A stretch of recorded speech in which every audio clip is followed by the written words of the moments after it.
Certes, je suis étonné de la personne qui lit le Coran sans comprendre ses sens. Comment prend-il du plaisir à sa lecture?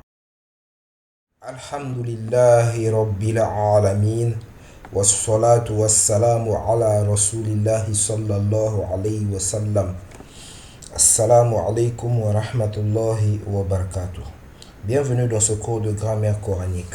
Dans ce cours, nous allons faire la pratique des règles de grammaire que nous avons vues précédemment. Ad-Darsu Thani, deuxième cours. Dhalika. Nous avons dit que ça s'écrit Dhalika, mais se prononce Dhalika. Il y a ce léger trait vertical ici pour nous indiquer qu'il y a un prolongement ici, un allongement. Dhalika. Ma Dhalika, nous avons dit que Dhalika signifie cela quand il s'agit d'un être non doué de raison, ou celui-là quand il s'agit d'un être doué de raison. Ma Dhalika, qu'est-ce que cela? Ma signifie qu'est-ce que. Nous avons déjà étudié Dhalika, cela. Ma Dhalika, qu'est-ce que cela? À la différence de Ma Hava qui signifie qu'est-ce que ceci. Ma Dhalika, qu'est-ce que cela? Dhalika Najmun, cela est une étoile. Et ici, nous allons voir la différence entre Hadha et Dhalika. Hadha masjidun, ceci est une mosquée. Wa dhalika baytun, et cela est une maison. Pourquoi ici on utilise ceci et ici cela? Ici, on utilise ceci parce que la mosquée est proche. La mosquée est proche, donc on utilise Hadha. Hadha est utilisé sous trois conditions. Que la chose qui est indiquée soit proche, masculin, singulier. Et ici, la mosquée est proche, masculin et singulier. Donc, Hadha masjidun, ceci est une mosquée. Pourquoi Hadha? Parce que la mosquée est proche, masculin, singulier. Wa dhalika baytun, et cela est une maison. Pourquoi dhalika? Parce que dhalika est utilisé sous trois conditions. Que la chose indiquée soit éloignée. Et ici, nous voyons que la maison est éloignée par rapport à la mosquée. C'est éloigné. Et singulier, masculin. Donc, la maison est éloignée, singulier et masculin. Wa dhalika baytun, et cela est une maison. Et nous avons aussi étudié wa qui signifie et, qui est écrit collé au mot qui le suit. Et vous pouvez vous poser la question, mais en français, une mosquée c'est féminin. Pourquoi je dis que la mosquée c'est féminin? Même la maison.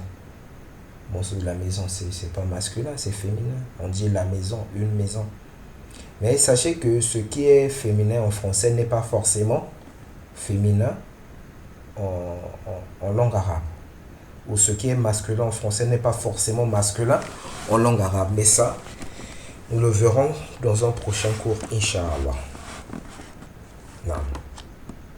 Hadha hisanun, ceci est un cheval. Wa dhalika himarun, et cela est un âne.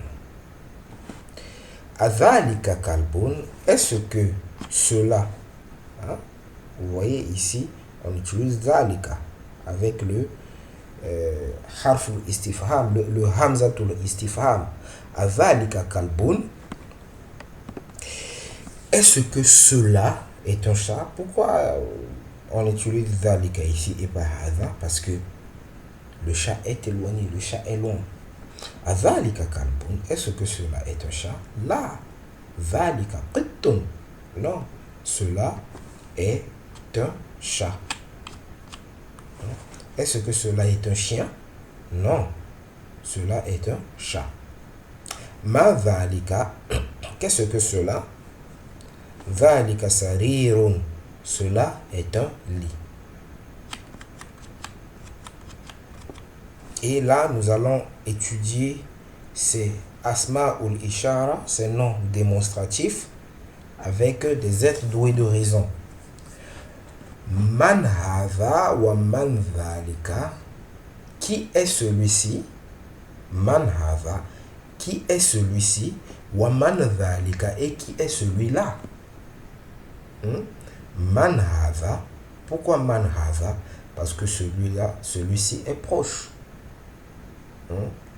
Wa man dhalika. Pourquoi man dhalika? Parce que celui-là est éloigné.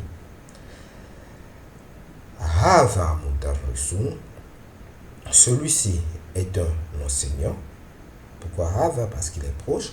Wa dhalika imamun. Et celui-là est un imam. Pourquoi dhalika? Parce qu'il est éloigné. Ma dhalika. Qu'est-ce que cela? Dhalika hajarun. Cela est une pierre. Hadha sukkarun. Wa dhalika labanun. Ceci est du sucre et cela est du lait. Donc c'est un peu flou parce que c'est blanc, le lait est blanc et la page est blanche, donc on ne voit pas bien, mais ici il y a une bouteille de lait, il y a une bouteille de lait dessinée ici.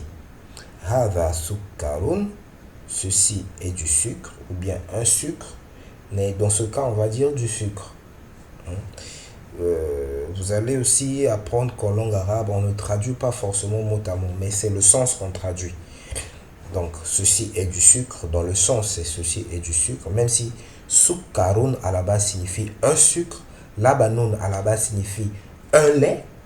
Si nous voyons, nous nous référons à la leçon de grammaire que nous avons vue, nous avons dit que le tanwin c'est le une en langue française. Donc normalement c'est un lait. Mais dhalika labanun, un lait, est-ce que on peut le traduire comme ça en français? On ne parle pas comme ça en langue française. Donc quand on fait la traduction, on ne traduit pas forcément mot à mot, mais on traduit le sens. Wa dhalika labanun. Et ceci et cela est du lait. Hadha sukkarun. Ceci est du sucre. Wa dhalika labanun. Et cela est du lait. Tamrin. Ikra waktub. Lis et écrit. Hadha sukkarun wa dhalika labanun. Ceci est du sucre et cela est du lait. Man dhalika. Qui est celui-là? Dhalika imamun. Celui-là est un imam. Adhalika quttun. Est-ce que cela est un chat? La. Dhalika kalbun. Non, cela est un chien. Ma hadha. Qu'est-ce que ceci? Hadha hajarun. Ceci est une pierre. Al-kalimatu al-jadida. Donc nous allons voir les nouveaux mots. Imamun, ça signifie imam. Hajarun signifie pierre. Sukkarun, sucre. Labanun, lait. Qu'Allah subhanahu wa ta'ala nous assiste. Qu'Allah subhanahu wa ta'ala vous bénisse. Si vous avez aimé la vidéo, n'hésitez pas à liker, à commenter, à partager, à vous abonner afin de soutenir la chaîne. Subhanaka Allahumma wa bihamdik. Ashhadu an la ilaha illa ant. Astaghfiruka wa atubu ilayk.